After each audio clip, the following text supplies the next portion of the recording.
రెండో వ్యక్తి శ్రీనివాస్ వర్మ గారు రాజకీయ పార్టీలో పనిచేశారు, సిన్సియర్ గా పనిచేశారు.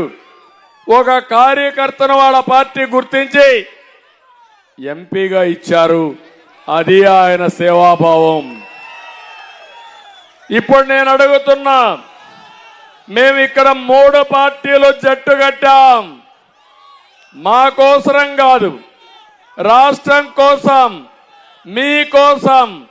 ఈ విషయాలు కూడా మీరు అందరూ అర్థం చేసుకోవాలి. జనసేనాని పవన్ కళ్యాణ్ గారు మొట్టమొదటి నుంచి ఒకే మాట, ఈ రాష్ట్రాన్ని బాగు చేయాలి. ఈ యొక్క జగన్మోహన్ రెడ్డి తలుచుకుంటే రాష్ట్రాన్ని మొత్తం నాశనం చేస్తాడు. అతనికి వ్యతిరేక ఓటు, ప్రభుత్వ వ్యతిరేక ఓటు చీలకూడదని పదే పదే చెప్పి దాన్ని నిరూపించిన వ్యక్తి పవన్ కళ్యాణ్ గారు అని చెప్పి మీకు తెలియజేస్తున్నా. ఇంకో పక్క 10 సంవత్సరాలు సెంట్రల్ గవర్నమెంట్ లో బీజేపీ ఉంది, ఎన్డీఏ ఉంది. మళ్ళీ రాబోయే రోజుల్లో వచ్చే ప్రభుత్వం కూడా ఎన్డీఏని అవునా కాదా అని మిమ్మల్ని అడుగుతున్నా.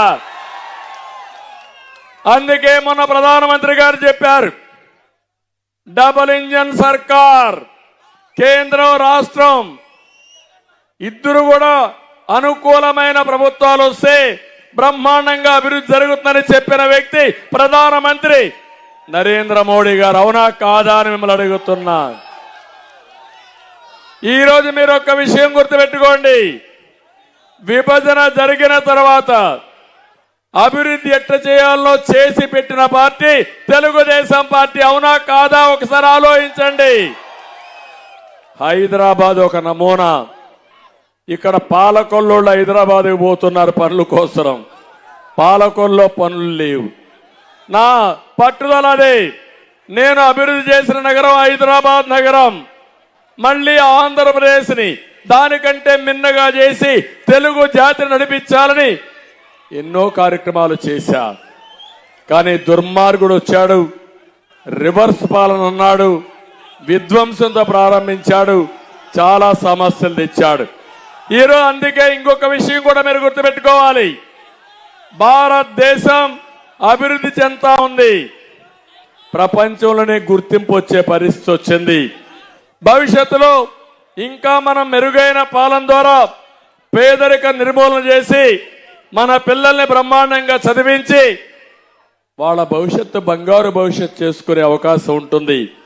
దానికి 3 పార్టీల కలయిక, ఈ రాష్ట్రమంతా ఆమోదించిన కలయిక, ఇది అవసరమైన కలయిక. ఈ జట్టు ఈ రాష్ట్రానికి తిరుగులేని విజయాన్ని సాధిస్తాదని మరొకసారి మీ అందరికీ తెలియజేస్తున్నా. మాకెవ్వరికి